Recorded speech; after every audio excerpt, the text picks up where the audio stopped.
Hello and welcome to another Truth Proof live stream, and welcome to the show, Paul, as usual. Thanks a lot, Les. Yeah, have you had a good weekend? Yeah, we've been busy. Just family life has been quite hectic, so yeah, that's kind of where I've been. And unusually for us on a Sunday, we've got a guest who's going to talk about a few things with us. So we still want the questions, people, but questions aimed at the guest as well as myself and Les. And we better just have a look in chat, I think, Les. And let's see what's in chat tonight. Yeah. Because we've already got an hour. So we've got Stargazer. Thank you for being with us. Karen Behrman, Rebecca King, Margaret Webster, Mike, the disabled Welshman, Rivington Pike. That's Lee's. I've just seen, I know Linny's in, and I know Elaine's in. Pete's probably listening. I always say that, but he will be. Martin Abbas, AMG, John Meakin, Dragon. Well, let's have a look. Dragonborn. South Coast Rich, that obviously there's some names here I don't recognise, but Billy G, Nathan Pinch, Sober Carper. We could go on, and every Jojo every week. Jess is in, my daughter. Brilliant, Jess. Good to see you. Hope you've had a good weekend. And we've got Alison doing moderating for us as well, so that's all good. So Al Durham, and I know Andy's in. It's good to see Alan. It's good to see Andy Ross as well. I don't know where he's gone, but he's great stuff. Thanks for the support, lads. And Steph. Well, we could just do a name check tonight, really, because it just keeps going on and on, doesn't it? But we'll have to stop. Yeah, and for anybody who is new to the stream, I hope you enjoyed tonight's show. And if you haven't checked out any of the other previous YouTube Truth Proof videos, then go check them out when you get time. That'd be really appreciated. And also, if you could like, and if you're not subscribed fully to Truth Proof, please do that, because it really helps us get the channel moving, doesn't it, Paul? Oh, yeah, and it's absolutely free. And it just gives us a bit more incentive to put some more of these shorts out and what have you, which is great. We'll do it anyway. And Donna, Wellham, Dan Farrell, Simon Riley. We're off again. Come on, Les, what's been happening? Well, actually, a letter from Don Lodge. Now, please tell us who Don Lodge is, or tell the people on stream who Don Lodge is. Well, Don just gives us great support, not just, behind the scenes mostly, because he sorts out the website, the truthproof.uk website, puts any reports on, just adds anything. He's got free reign to do what he wants with that. And this week last week, should I say, he went to Wales. And shall I read that out? Yeah, okay. So on Wednesday, the 1st of May, my friend and I went to the SUFON. SUFON stands for... Well, it's the Wales UFO network, but is it South Wales? I don't, I was going to say South Wales. Probably somebody will put us right on the stream about that one. It was a monthly meeting in Swansea. Yeah, I was immediately welcomed by Emlyn Williams and Mike Maunder, and some of you people on the stream might know these people. And then these are the two leaders of the SUFON. This month's session was an illustrated roundup of some of the more curious reports in the region over the years. The first was an amazing visitation in 1831. I mean, I'd like to have been there myself, Paul. They're a great bunch of guys. So after the interval, I was invited to speak for 20 minutes, and this is Don Lodge, on Truth Proof and Paul Sinclair and the team. We also talked about the phenomenon of hotspots and how such places tended to attract a wide range of phenomena. Bempton is now better known in Wales as a result of the talk. So there we go. So where's getting round? And thank you, Don, for taking the way to it's great the word in Wales. Yeah, and we have had Mike on in the past. We've had them both on, and we can do that again in future, because I'm sure they've got some new reports and things to share with us. So that's pretty good. And what else have we got tonight lined up? I'll just got an interesting photo, Paul, from Rex. If I can get that on the screen, if you can just add a little bit of background, about this photo. Okay. Let's have a look. See if I can get it on the screen. If we can get there. It's not the smoking gun of ufology, people, but this guy gets out and just sits observing the sky on his own. Sent me this picture where he saw a little I think it speaks for itself. Here's an odd pic I took when out at Fleetwood Lighthouse. Out by Fleetwood Lighthouse, I was sitting in my car, detected movement in the air, and to my right, looked and saw a weird little light seemingly floating through the air. He had his phone in his hand and took a picture. So when he got home, he had a look at the picture, obviously, on his computer, his laptop, or his PC, and there's a weird cloud around it. Now, I've known this guy years, and there it is. He doesn't send me. I know we've probably got a bit of light that could have infiltrated it and been responsible for it. But I believe Rex, if he says he's seen this weird little light floating, so he's got this strange cloud around it. It's not the smoking gun of anything, people. If anybody's got any views on it, anybody's got an explanation for it, fire it at us. Yeah, or anybody who's seen anything like that. Yeah, that's interesting. And let's have a look. So we do have a special guest on tonight, Paul, and the guest, as you alluded to earlier, is Chris James. Yeah, and we're trying to bring on some photographs that Chris has. Well, we've always said, if Sunday, it's up to you guys. It's sort of your show, questions, answers, and Chris sent us photographs. And Chris responded to our plea for anybody who wants to come on the stream on a camera and discuss what they've seen or photographed. And let's bring him on then, lads. And Chris is doing that. Okay, we'll add Chris to the stream. Welcome, Chris. Hi, Chris. How are you doing? Good evening. Well, good to see you, and thanks for coming on and talking us through these photographs, these series of photographs that you've sent myself and Les, and now all these people in Truth Proof audience, because it'll be interesting hearing a first-hand account of you breaking these down for us. But just spend a minute or so, a little bit about you and your involvement in UFOs and the subject of Unexplained. Well, it started off with me when I was 5 years old, and I had my first encounter. I had a visitation when I was about 5. From then on, I wanted answers, not from like 6, 7, 8. I got into it when I was around about 14. I wanted to find out what had gone on with me when I was younger. Okay. As I started reading books, Arthur C. Clarke, listening to like the programs back then in the 80s and everything, not so much the sci-fi, but actual documentaries and everything, I started to understand that there is somewhat real to all this lot. So over the years, I just did my research, and like everybody else, just found a lot of questions but no answers. And it's only now in the year 2024, 2023, I'm starting to get answers for questions that I was asking back in the 80s and the 90s. It's like little bits of the jigsaws all starting to fall into place, and stories that are coming out now I was covering back in the 80s and everything. Right. As life goes on, you get busy, you don't do the things that you want to do, you got work, responsibilities. So I put the UFO stuff on the back burner. And I moved to Wales 20 years ago. And Wales is a massive hotspot. I used to live up in Grimsby. Yeah. Again, another hotspot. So I always was interested in the places that I'd moved to and everything. Find out the history, find out the geology of the land and things like that. I reported to you about seeing lights in the North Sea when I went out on fishing boats and things. Seeing red lights, a load of massive lights in a thunderstorm over Immingham. Reported that to the police, and they put me through to the MOD. I reported it to them. So my report will be in the documents that was released by the MOD years ago. I haven't found it yet because there's a mass to go through, but it will be there. Yeah, it'll be there. Yeah. So I've always been interested in the subject.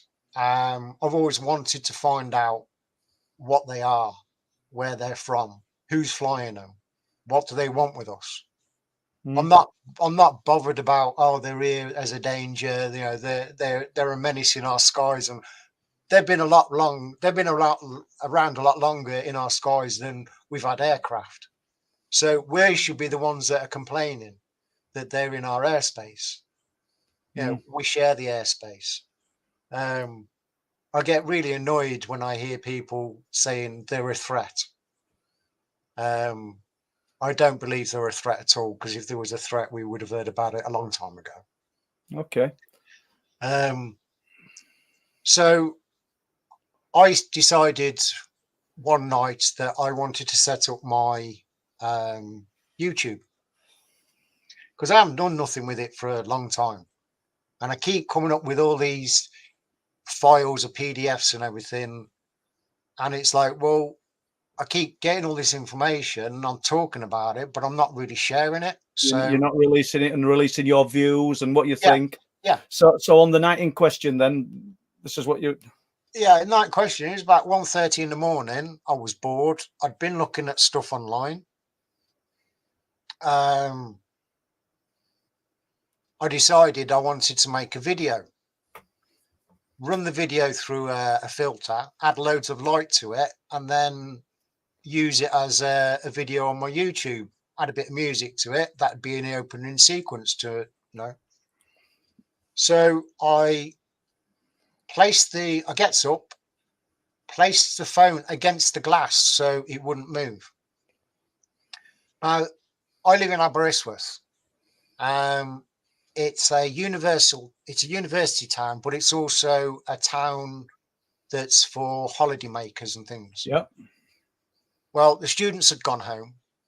The holiday makers, it was out of season, so there was nobody here on holiday. And it's 1:30. It's 1:30 in the morning, so there's nobody about. It's absolutely quiet, you know. So I thought, great opportunity. Puts the phone against the glass. I thought I'd set my phone to video, but I'd made a mistake and set it to photographs. So when I pushed the button on the side, it did a burst of photographs and not a video. So I took the phone away, went to set it to video, but thought, let's have a look at the photographs first. Let's check the light and the shadows and things. I might still be able to use that. So I looked at the first shot. I didn't see the light. Scrolled across to the second photo. There was a light. Scrolled across to the third photo. The light got bigger and was more in shot. Chris, right? So you've painted a picture here. Les, your mic's on mute, mate. Yeah, at this point, Chris, we'll start to bring the pictures on. And you can walk us through these photographs. Yeah. Okay, so there's the first one. Can I just point out as well that I wouldn't have took the photograph if there was traffic outside, because I wanted a clear shot. So I was looking out the window at the time that these photographs was took, and I didn't see any light out there whatsoever. There was nothing outside. Nobody walking about, nobody on a bike, nobody in a car. There was nothing. Okay. It was just totally quiet outside. And can I just say at this point, because of my rush to get these photos together, it looks as if the camera's moving, but you assured me that the camera was perfectly still against the window. Camera was perfectly still against the glass, yeah. Yeah, so I'll just caveat that with that. So we'll move on to the next. So you've got that first slide, and then obviously there's a second one, and we can see some reflections already. Because I've had people turn around and say it was a reflection from the street light on my lens on my camera. But the background doesn't move because the phone was against the glass. It's only the light that moves down the street. It also shines up the floor and the side of the van as the light passes. So we know it was a solid object, a solid light. Sorry. Just go back one, Les, please, if Chris don't mind, because I had a look at this before we've played this, and I pointed some things out that I don't think you'd noticed, Chris, had you? I didn't notice this at first, but Paul had pointed this out. I wondered if the 4 lines below, and we want people in chat to give us your views, are reflections from the lines on the road. Now, note that this light looks like it's in front of the post. But note above the main body of the object, there's another white bar of light that's behind the post, and that's moving in sync with it as well. So that I kind of find that fascinating. And I believe that the strength of that light probably would block out the post. And I say that because I've took photographs, images, video footage of bright lights in the daytime sky as they've passed phone wires and things, which obviously they're much higher up, and you don't see phone wire. do you know what I mean? It's but anyway, Les, sorry about that. Just we'll move on to the next. We did have the sorry, lads. We did have the photographs analysed, and they do a pixelation. It's like saturation of all the pixels on the screen, and the light, the main light, is behind the post, because when we filtered the light, you could actually see the post in frame, and then the light goes behind it. Okay. Also, can I just say, the light looks elongated. We don't believe that the light is an elongated light. We believe it is a ball of light because it's traveling that fast. It looks like it's stretched out. It took around, I think it was about 6 or 7 photographs within a second. So it was less than a second. And we tried to calculate how fast this object was traveling within this second, and we couldn't work it out. Okay, so we'll put on the slide where it's right next to the van. See, it's showing up the wheels on the wheel hubs, and the actual side of the van's glowing. So if we go back a slide, we'll not see those wheel hubs, them 3 dots. We still see them. Oh, we still see them, yeah. They must be, I can't take it. I don't think those are aluminium wheels. They're probably just like wheel hubs over the tops of the wheels. But there is a reflection in the window. Okay. I don't think you've got the last shot, because there is one where it's a bit more over and you can actually see the reflection in the door, the front door. Are these the only shots we've got then, Chris? That's the only shots I've got here, yeah. Yeah, I did repost all 7 shots, but I think one of them is duplicated. Right. I think. Because I'm curious. I'm interested to know what anybody in chat thinks. I mean, we've got Gavin Still Crazy has said ball lightning. Well, we've got a friend of mine. She does uprising up in Yorkshire. It's the uprising group, but it's the Yorkshire group. Excuse me. Ruby Hilson, she did a cover on this case, and she said it resembles Foo Fighters. Right. Now, I'm not saying I've had a Foo Fighter flying down my street or anything, but she represents the light is like what the pilots were seeing, and Germans and British and that are seeing lights in the sky. So she's like represented it to like Foo Fighters and that. And it's the only explanation that we could come up with, because we just don't know what it was. We ruled out traffic, we ruled out public, we ruled out somebody with a torch, we ruled out most things. So we just don't know what it is. Well, it's interesting, and I'm sure that a few people will have opinions within this chat. And if we don't have another picture, is there anything else that you can add to that, Chris or Les? Well, I just found it interesting, but there's no definitive answer, as Chris was saying. Yeah. There's no definitive. I mean, I do find it interesting that the white bar at the above in that frame is behind the post, and the other two, that doesn't mean, I don't know. I just haven't got an answer to it. But if we won't be discussing it on a kind of a forum that talks about unexplained, if we'd got an answer to it, would we? It has been pointed out that it looks like there's a mist behind it. Okay. Yeah. I don't know if that's part of it or if it's just camera, the light hitting the camera lens and it's making it look misty. I don't know. Okay. Okay. Excuse me. We're going to bring on your next photo. I'll just use the one photo, Chris, here, because they're pretty similar. And this one's got the close-up inserted in. So if you want to take us through this photo, when and where it was taken. Yeah, this was took 2012. I think it was about May 2012. We had the Olympic torch relay come through Aberystwyth. Yep. Sorry about that. Sorry about that. Yep. It's all right, Les. All right. We'll get there in a minute. So we had the torch. I say we had the torch relay come through, and they held it on the cricket grounds in Aberystwyth because it's quite big fields and it's mainly centred to the town centre as well. It was around about 1,000 people on the grounds.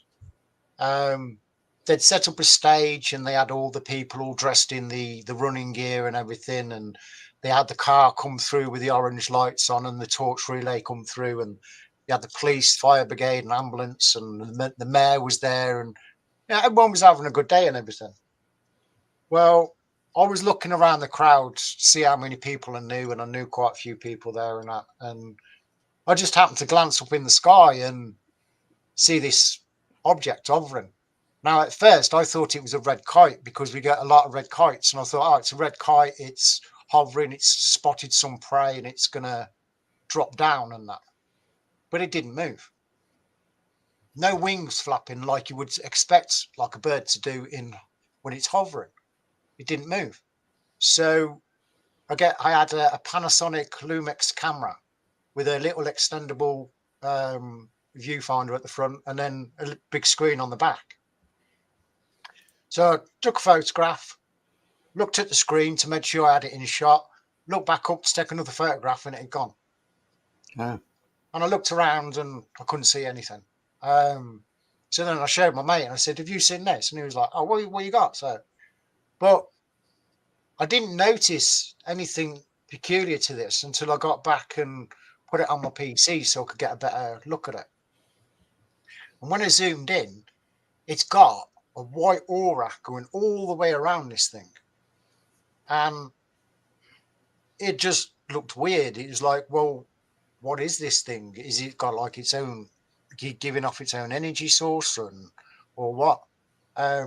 It must have moved fast because I looked down, looked back up and it had gone. Yeah. So, no wind or wind conditions. There was a wind blowing as well because it's where we live in Aberystwyth. It's in a valley. So you've got hills either side. So when the wind comes off the sea, it funnels it down this valley. Gets really windy. Well, it was blowy that day. I wouldn't say gale force wind. Well, it was blowy that day. And this thing stayed in place. It didn't move. So, because I've had people turn around and say it's a water pistol, it's a ray gun, all the comedy stuff and that. But I've not had anybody turn around and go, it's this, it's that.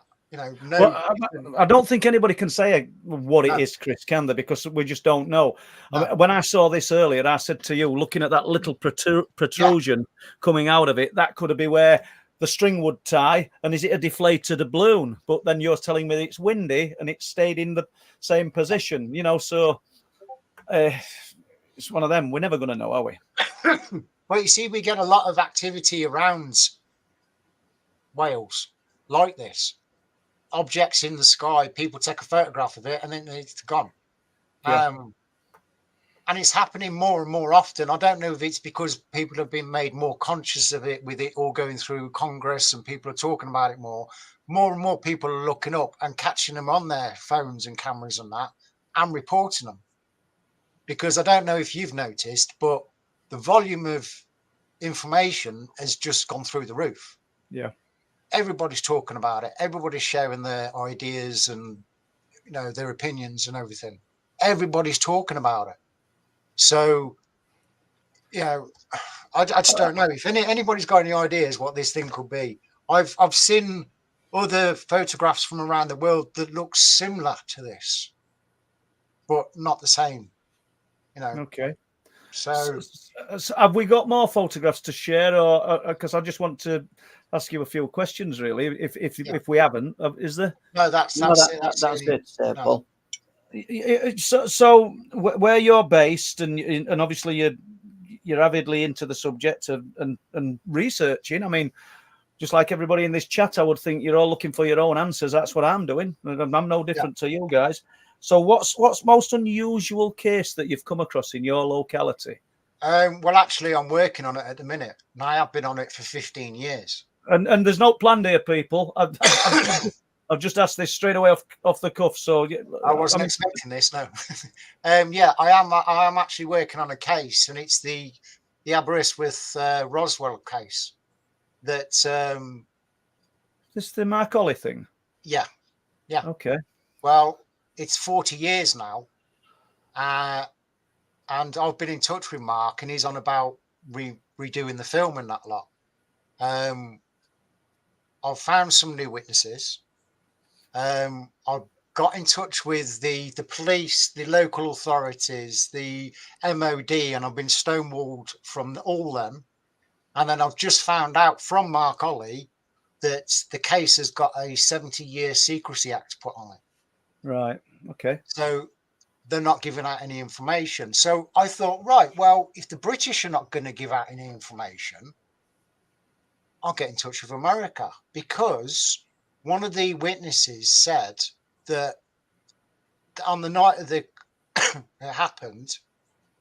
Well, let's just wind back slightly and give us some dates. Brief outline, yeah. Oh yeah, and a bit of a breakdown. It doesn't have to be too long, and then jump into the witness in America. 19th of January, 1983. A object came from the northwest across Anglesey, across the bay, over Aberystwyth. It clipped some coppice of trees, which ripped the underneath of the craft out, which spread the debris over the 4 fields. The farmer heard the commotion. The craft carried on and went off down South Wales with 2 other craft.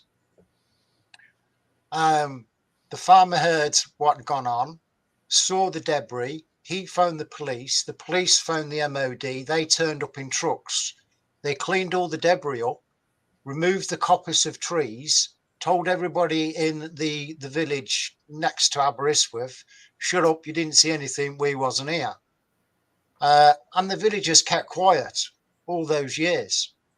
In 2011, Mark Ollie made a film to tell the story of the Roswell, the Aberystwyth Roswell instance. Well, they call it European Roswell. Yeah. So when I moved here, I heard about the case and thought, I've got to follow this up. So I went out and did interviews of people. A lot of people didn't want to talk. I got told to go forth and multiply many times. And I didn't push it because I didn't want to cause any waves, because I might have to go back and speak to some of these people later on. Keep it nice and quiet, keep it, friendly. The farmer's no longer there, but apparently his son has now took over the farm. There is debris that is being held in a briefcase by a guy. Actually, I can't name him because he's been on Sufon, and he's also been on another couple of shows. But he's got bits and pieces in the case from the craft. And he said he got 100 of these little bits of metal and put them in key rings. And he had a visit from guys dressed in grey suits, not black suits, but grey suits. So there weren't quite men in black, but men in grey. And they said, can we have a look at these pieces of metal that you've got? So we opened the case and they went to touch, and he said, no, you look with your eyes, not your hands. And then he turned around to him and he said, well, if anything happens to me, I've gave out 100 of these samples to 100 of my friends with instructions to get it tested. So they left him alone. They left him with the bits of material and then went. So over the years, I've spoken to enough people, and one of them is my postman. He remembers the case very well, and he's willing to talk. And so is a few other people in the village. They're willing to talk now. So Mark's going to go in and do another film. There's other people that are also interested in the case, and they're making their own version of the film. So there's going to be a couple. We'll just get you back in a minute, Chris. Just froze there. Versions that's going to come out. Sorry. It's all right, Chris. Do you need a drink? Need to get a drink of water? No, I'm fine. I'm fine. So, I've just got over a 2-month chest infection. It's been crazy. So when you said when this took place, when it actually happened, did you say 82? 82, 83. There's a bit of discrepancy on the date because Sufon, they've got a different date to what I was told by Mark Ollie. Right. So I'm not sure if there's somebody made a mistake somewhere. But you said everybody kept quiet, and I mean, what kind of threats could they have imposed to silence people? Because I could imagine not everybody's just going to cow down and think I'm not going to. I'm not going to say. I think. Well, fine. So because I know it happens though. I mean, we look at Ummanby. There's a guy called Ewan. There's a guy that I spoke to called Ewan, and he was 14 at the time, and he was out and about, smoking fags with his mates. He shouldn't have been out at that time of night and everything up to mischief. And they heard a roaring noise go over, and then they said it was just like a load of twig snapping, like nobody was running on loads of and snapping branches. Right. That's all they heard.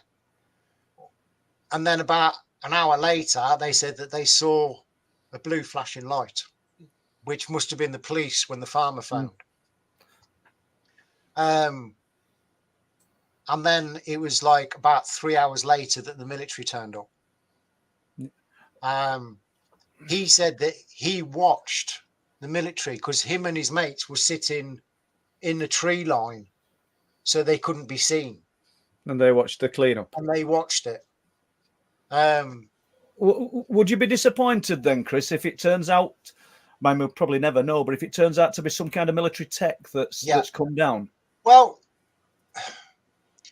see, I know that there was a few bases around Wales, but I don't know if any of the bases in Wales held American military. I know that there was military bases close to Wales because you got Cosford, and they had American and British personnel at that base. Yeah. And we believe that the military came from Cosford. Right. Because it would have been the nearest. Because one of the witnesses said that they heard American voices and they saw them in American attire. Yeah. So, at the time, you've got RAF up the coast from here. You've got RAF Valley, which is where they keep a lot of the training planes from when they're training the pilots and they fly in the valleys and that lot. There is another military base down near South Wales, but I'm not sure if that was operational in the 80s because that was surplus World War II. But I don't know if the Americans may have took it over just to, get it out of mothballs, open it up for a bit, do what they need to do, and then close it back down later on. I don't know. But who's to say that, there weren't American involvement? And yeah, I mean, obviously, I don't know. We're only speculating. But back in 1970, look at lightning. Go on. I was going to say, but it's the material as well that Mr. Rowan's got. I was told that the honeycomb material we couldn't make back in the 80s, and the honeycomb material that we make today is still more millimeters than what that was. We haven't got it down to millimeters like what that honeycomb walls was made of. Yeah. So they tested the metals as well. they've tested 5 samples out of 7, I think it is. I think that they said. And there's high concentrations of aluminium, really high. And he said you only get that in space grade materials, like what NASA uses and what the Black Project's materials would be using.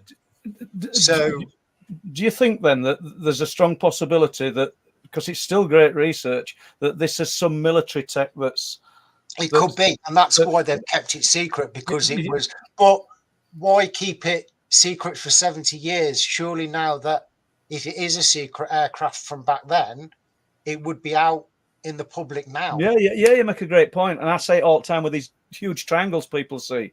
Yeah. And if you know, if it's military, then why aren't we using it when they've been reported in the 80s, 90s, and before? So also you've got the energy source of it. If it was, we used to get a lot of military tech. It gets militarized first. If they can't make it into a weapon or use it in military, then it gets filtered down to the public. It gets put out to organizations that can make something out of it that can then be put into the public market, right? So we had flat screen TVs, we had night vision and all this tech's supposed to come from alien craft that was brought down. So all of a sudden that stopped. We're not getting the tech like what we used to, getting filtered down to the public. So we haven't had anything new lately. So the military shut off from now, and they're not sharing all the tech secrets that they've managed to do over the years and pass it down, So I just don't know.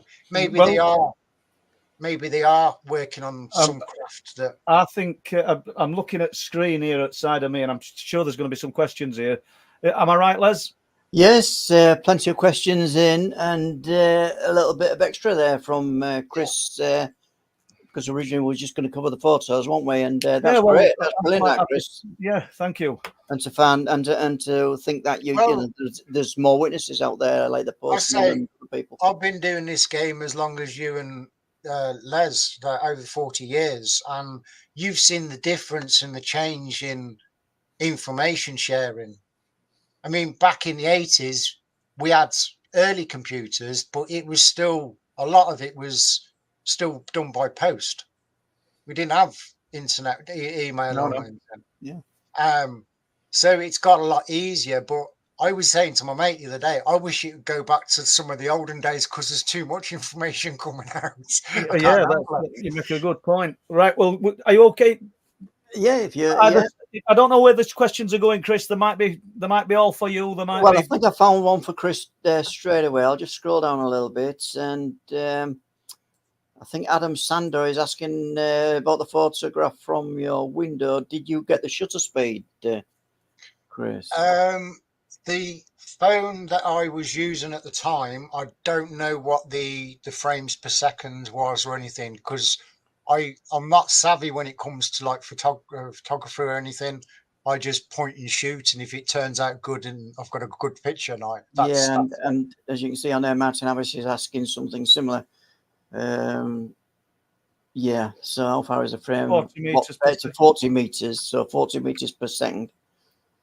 Right. Do you know, I mean, some of these people, Chris, they may be able to help you a little bit, go a little bit deeper into this. And just having said that, then, have you got an email address that people could contact you at, or would you rather not give it out? No, I don't want the email address. No, that's fine. Okay, well, we can put that in the description as well. Chris. So if you send that along to me in the messenger chat as well, I can add that to tonight's stream as well as you telling people the address. Okay, then go on, let's hit us with some questions if we've got some. Okay, let's have a look. Oh well, I've just got to go back to this one. I think Stargazer Retail probably is asking about the anomaly in the sky. I'm not so sure. What was the weather like? You already discussed the weather, so if you just remind. It was cloudy, breezy. The wind had come up and drop, but we was on a cricket field that was surrounded by trees, so we would only get the breeze every so often. But above that, it would have been a bit more windy. Okay. when we're assuming that that's for that photograph and not the light. Oh, the weather there the night when I took the light, it was dry. It wasn't raining or nothing. Right. No, Yeah. it was all right. Yeah. Okay. Chris has been spied upon. He's 64HH. Sin? All my life. Quite possible. More than likely, in fact, I would have Yeah. thought. Yeah. Shook See if I can paranormal. find any more specific. I'm just looking at names. Dippy Doo, Mason, Lawson, Gavin. As you just, I'll stop when you start again, Les. I'm just Okay. Well, I got Martin Abbas. I agree. Could be anything, but it's brilliant. Chris is getting the footage and sharing it, which is precisely why you're on tonight, Chris. Obviously, Yeah, thank you. Let's have a look. I'm going way out of order here, but I'm just trying to get stuff relevant to Chris's account. Okay, so I'll just start with. First of all, I'll just take that one off the screen because I think going by my list here, Paul, is there an update from the Farlingdales account you had? Want to know about the one that Sasha sent me, and if I didn't do it in detail, I will do the Farlingdales account either next Sunday or we'll fit some of it in Thursday. And this is a figure that we're seeing crossing road, just briefly, but then we'll get back to it. About 500 yards in front of RAF Farlingdales on North Yorkshire Moors. And what were the date? 12th of April, 2024. Right. And Sasha and her partners were in a VW transporter when this thing crossed the road. Give me a really detailed account. I've contacted RAF Farlingdales.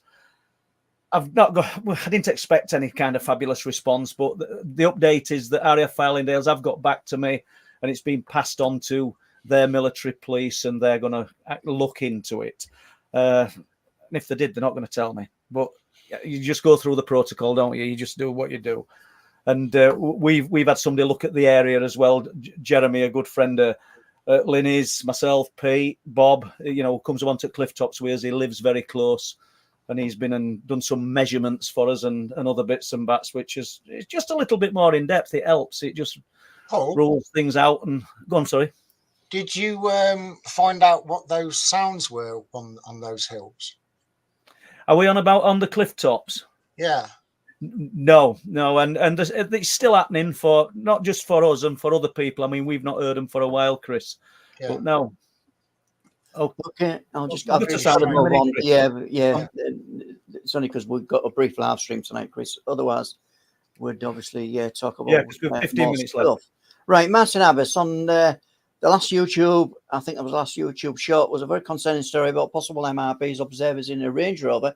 Have you had any more stories like this, or heard any other from others who have contacted you? Not from up there, Martin. And but we put the short on of Bob's experience back from 2017, and he's always upbeat, is Bob, and it really upset him. I mean, I put him on spot that night for people. If you've watched the short where Bob believes that he had a visit from what people would call the Men in Black, I can assure you that he didn't even know we were going to be asked about it when we went out that night. So he will literally put on spot, and it were pretty much what he told me when I wrote about it in first book. And there were a few gaps in it that we maybe should have filled in, because he says, I knew what Paul were going to do. And I actually did door knocking on Cardigan Road the next day, but not every door. I only did the people with CCTV. I wanted to know if anybody had seen these two individuals who'd visited Bob. Just a few bits, but not had any more like that at the Range Rover and this MIB. There probably is, Martin. I'll probably think about it when we've gone off air, to be honest. I've had my own encounter. Okay, one sec then, Daniel. Daniel, I'm calling you Daniel now because I'm looking at that on screen. One sec, Chris. Reason being, we've got 15 minutes, and you can come back on and talk, mate. But And just for the sake of everybody here, I can do a little bit longer if it's needed tonight, Paul. So if you just wanted to run with all the questions, because we could get behind. Daniel Beck, as you can say, curious to know if when more footage from the sighting on January the 30th will be released. I saw an array of lights that night from Driffield at approximately 7 p.m. Now, which sighting was this, Paul, from January the 30th? Do you know, Daniel, there's been loads, and I'd love you to get in touch, and it'll add to it.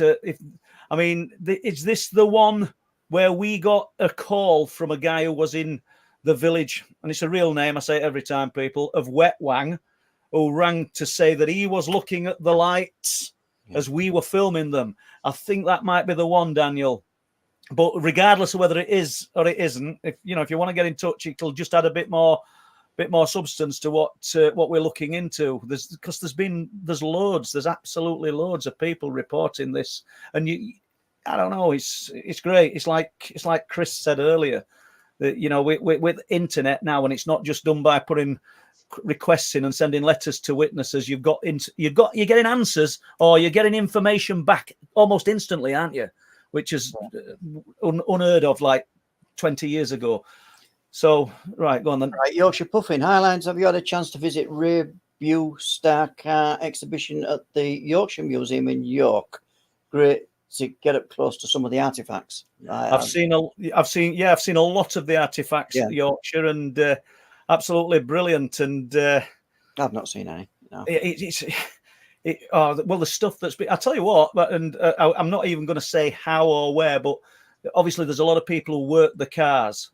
Yeah. The Star Car is the dried up lake bed, Lake Flixton, CARR. It is spelt correctly, and there's a lot of people, what should we say, who work it, as in farmers and other things. There's a lot of artifacts being found on the cars that aren't in that exhibition. That's all I'll say. And I've seen a lot of it. I've seen a lot of things that are being found, actually, amulets and all sorts of stuff. So, yes, fabulous, isn't it? Absolutely. We live in an incredible area. Steph is saying the human eye can process between 30 to 60 frames per second. If the phenomenon moves much faster, then we are unable to pick it up with the human eye, which is a good point. Thank you, Steph. So, well, chances are that what I find fascinating is that it were almost as though it were a perfect moment to take the pictures. But we discussed this earlier when I said that people that like the CE5s, they want to see a UFO, so they'll summon in a UFO and it'll appear in the sky. But at the time, I wasn't thinking about UFOs. I was thinking about just making a video. Set my phone wrong, took photographs instead of the video, and then checked them out. But as I say, I didn't see the light with my own eyes. I only saw the light on the pictures. I don't know. There was nothing out there, because I wouldn't have took a picture if there was traffic out there or somebody walking about, because I wanted a clear shot. And also the video. Here's one for you, Chris. I'm cutting across your ear, but I'm mindful of time. But Les says it can go a bit longer tonight anyway, so that's good. And just say yes or no, or you're having it done. Anybody in chat who's into photography and or into analysing photography, if they contacted you, would you be willing to let them have a look? I've still got the original photographs on my phone from when I took it. That speaks volumes in itself, doesn't it? Because it's got all the data there and everything. Yeah. I wanted to get somebody to ghost the images so they could be laid over the top of each other to prove that the camera was still and that the camera wasn't moving and the background's not moving. It's just the light that's moving. And also they did pixelation tests, saturation and all that lot, and changed the light when they did the test before. Well, I think you must have punched into some of them photographs on then. Reason I'm saying it is because although it doesn't move, I noticed that the seat is not in a different place, but it's bigger in one picture to other. Paul, I've got to caveat that is my sloppy putting together of the frames. Well, I'm glad we've said that then, because I did say at the time, I did say, right. So call out there for people, anybody in the stream who's willing to give that a go. Contact either Paul or Chris itself. Well, if they contact me, I'll just pass information on. I don't want involvement in it as such. It's Chris's work. Entirely. So I think this may be relating to the street photo. Questions. Sorry to send back in late. Does the light have any seeming electrical field emitting from it? Well, I have been studying spheres for years because I'm fascinated by spheres. how they operate, how they stay in the sky. One thing I have noticed with a sphere, when it emits light, it's not emitting light from the outside of the sphere. It's not like illuminating it. The light comes from within the sphere itself. Yeah. Even though it's a metal surface, it's able to produce light through the surface. So I'm just wondering if that's the same case with the light that I've caught. So it's not giving off a light as like what a light bulb would do. It's giving off a different light. It's part of the energy of. I think it's an obscure, so you don't actually see the object because of the light. It could be like a camouflage type thing, if you like. Obviously, not good camouflage because it's a light, so it's not really going to work well. But it also obscures the object, so you don't get to see what the object is. Okay. Okay, yeah. I'll bring it.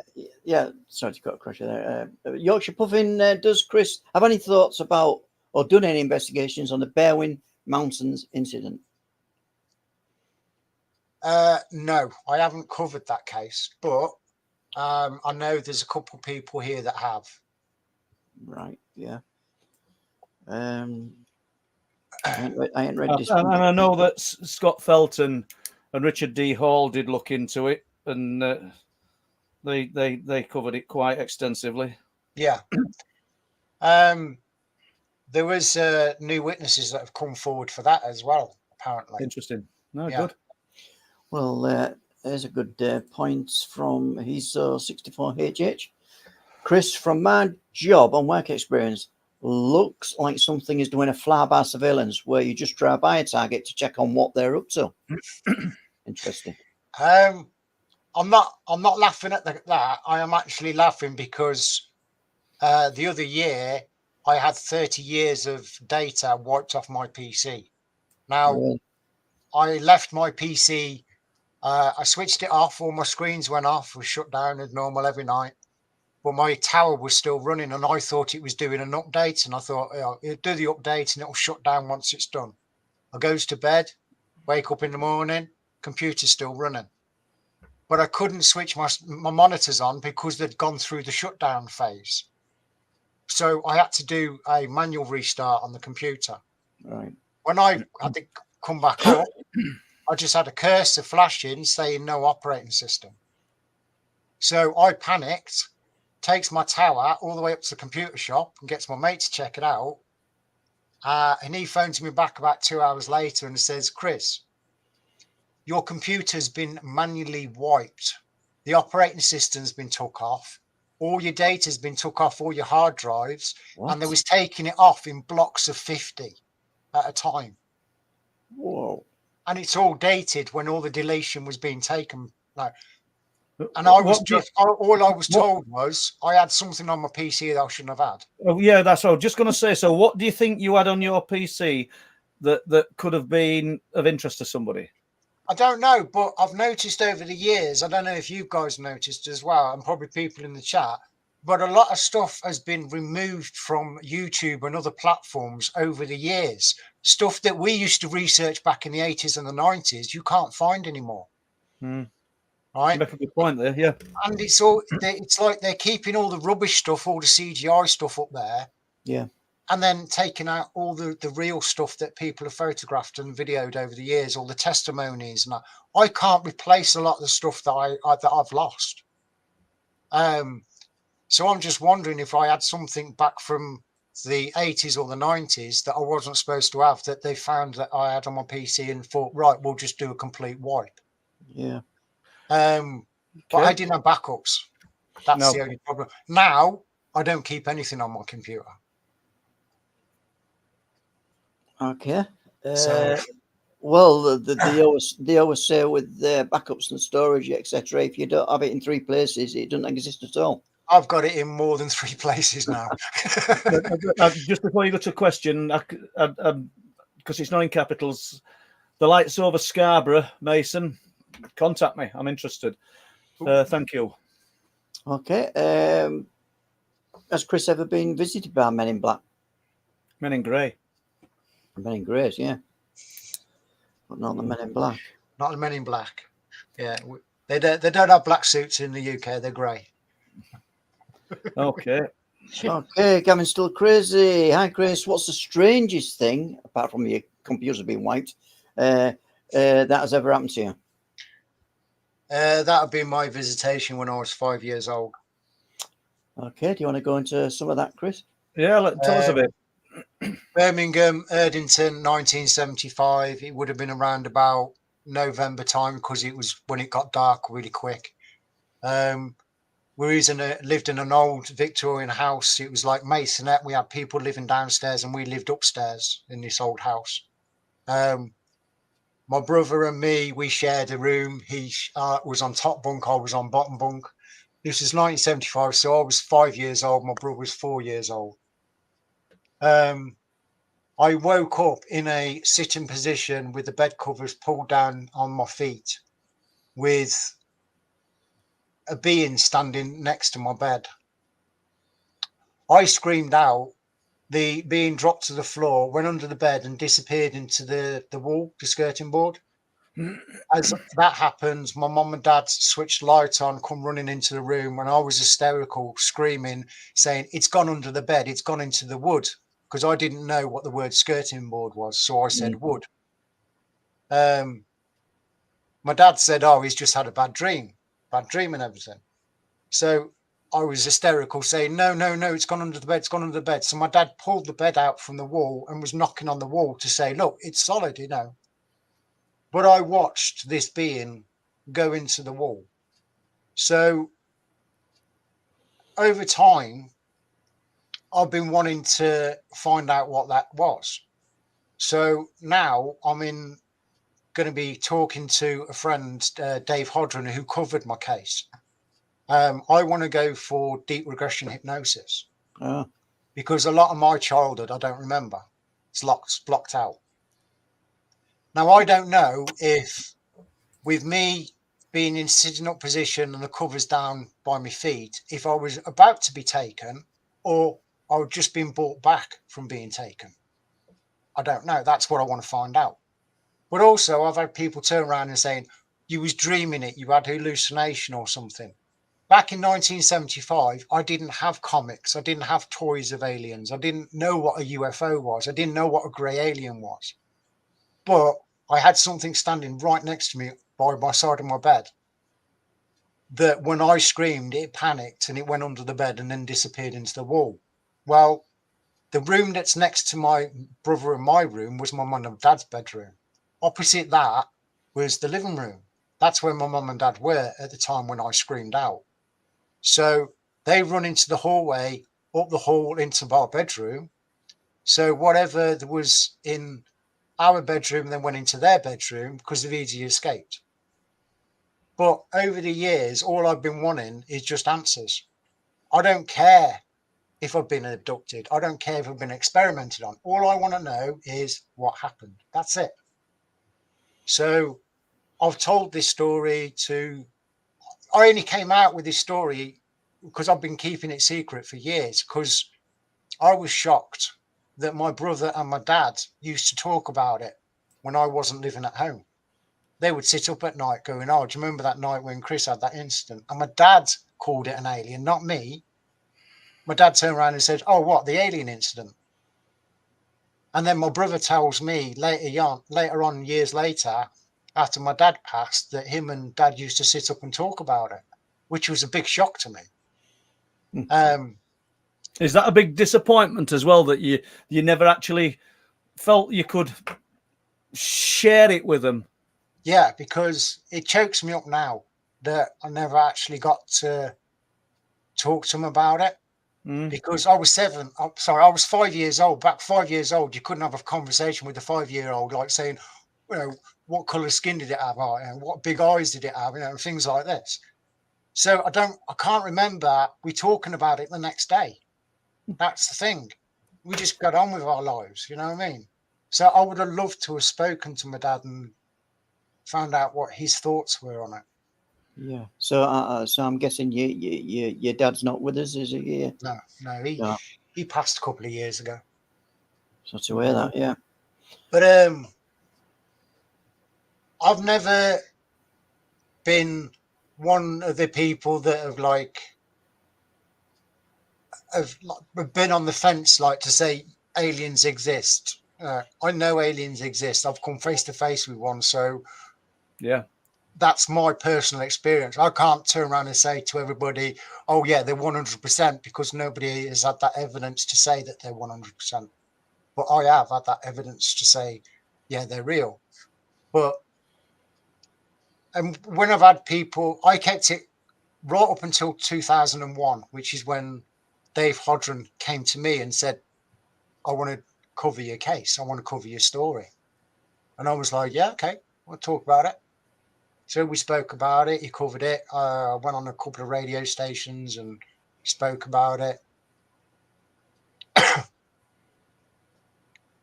People in my family ridiculed me. Really? I was crazy. Yeah, I was the black sheep of the family, so nobody really want to talk and that. So I kept it to myself. But with Dave basically prizing the story out of me and, what happened, this and that, it gave me confidence then to talk about it freely and not feel ridiculed anymore. Because with having it all through your life, you keep quiet, you clam up, you don't want to talk about it. You don't want to be the crazy person in the room. You don't want to be shouted at or be ridiculed anymore, so you keep quiet. So Chris, then you've told David Odrian about this. Yeah. Your brother and your dad used to speak about it, but is this then the first time you've talked about it with people sort of sat in chat? I don't know how many's in chat, but Preston Dennett did interview me. Right. Yeah, I'm on about with a lot of people. You've been scrutinised for what you're saying. I want to know how it makes you feel talking about it now. If that's not nervous, too nervous. Yeah. A little bit upsetting because I don't know the reactions of what people will think. But at the end of the day, I don't care because I know what I saw was 100% real. It's the same as seeing a UFO in the sky. You can't turn around and say to somebody, "I saw a 100% UFO in the sky," because they haven't seen it. So they can't turn around and say, "Oh yeah, it's 100%. So I'll talk about it if people ask me about it, but I don't announce my encounters because I'm too busy trying to find information on other people's encounters. But it's that's put you on the path that you're on. And all I can say, Chris, is I thank you for sharing that. Then yeah. I mean, it was something you didn't have to do. You come on originally, and you were going to talk about a photograph of a light moving down the street. So, thank you. Cheers. And well, let's jump to another question. Bit of a 360. One sec, Alison, just put your thumb up if you want. Is Alison still okay for time? Yeah, okay. So can I just say I've just read some things in chat. Thank you. Yeah, brilliant. Yeah. And sorry for the 360-10 here, but a question for Paul, the Paranormal Coffee Lounge. Paul, have you seen the Farley live beach camera? I have, yeah. I have seen it, and it's interesting. They did have a picture up once that they said what a UFO. I contacted them. It's not a UFO. It were all explainable, but a great camera. And I'm trying and trying very, very hard actually to get access for you guys. And there's no money in it for me. There's no money for Les or anybody. But there's somebody got an incredible camera on the cliff tops that's just sat doing nothing. It's proper what you would have as like street cam. And I've asked this man on several occasions. He's had a few other things going off in his life, and this camera's probably the last thing he wants to think about.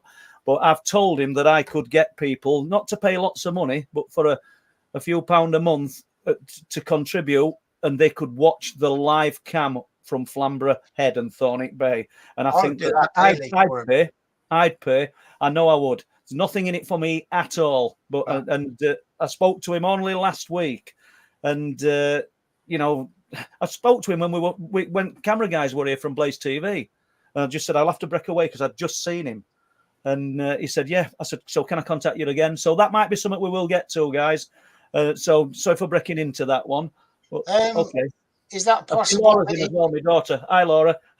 Yeah, sorry, Chris. Paul, is that possible he could do a live feed from that so That's people what could monitor it 24/7 for it? That's what we're after. Yes. The guy's business is actually CCTV. That's why there's this incredible camera up there.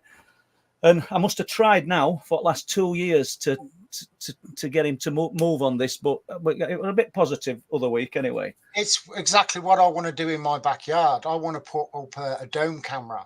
Yeah. And then I've got a UFO detection program. And Right. it knows what a bird is, it knows what a drone is, it knows what insects are, planes and that. And it'll only message you when it finds something that it doesn't know what it is. Anomalous. Yeah.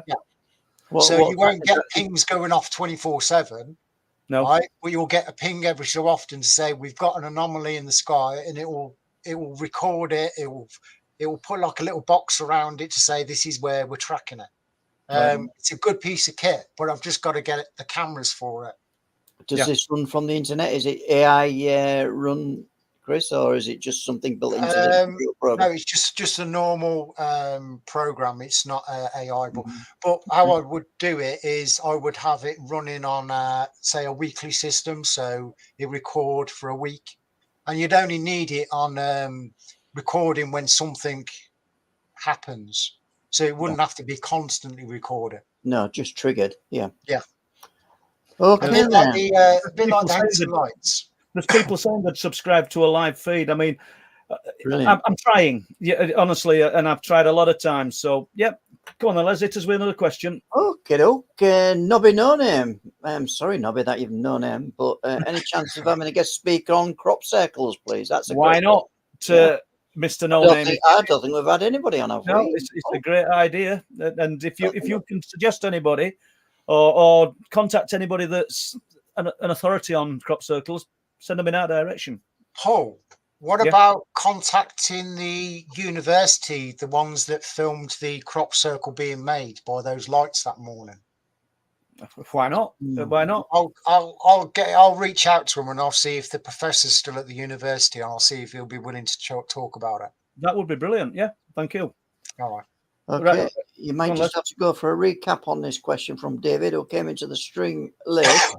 I'm late to this video, so I'm about 15 minutes behind the live broadcast. When Chris put his camera against the window, what was he hoping to capture on video? So you just have to go through that again for David, I think. Nothing. I wasn't aiming to catch any UFOs or anything. I was wanting to make a video for my YouTube as an opening introduction to because I was going to start doing podcasting. So I'm in the midst of setting it all up at the minute. So the video was going to be an introductory video with music playing. I was going to run the video through a filter and add loads more light to it, so it distorts the image so you can't really see the houses as much, just like the silhouette of them and that. That was the idea. But I set my phone wrong. I didn't have it set to video. I had it set to photograph. So when I push the button on the side, because normally the button is on the screen.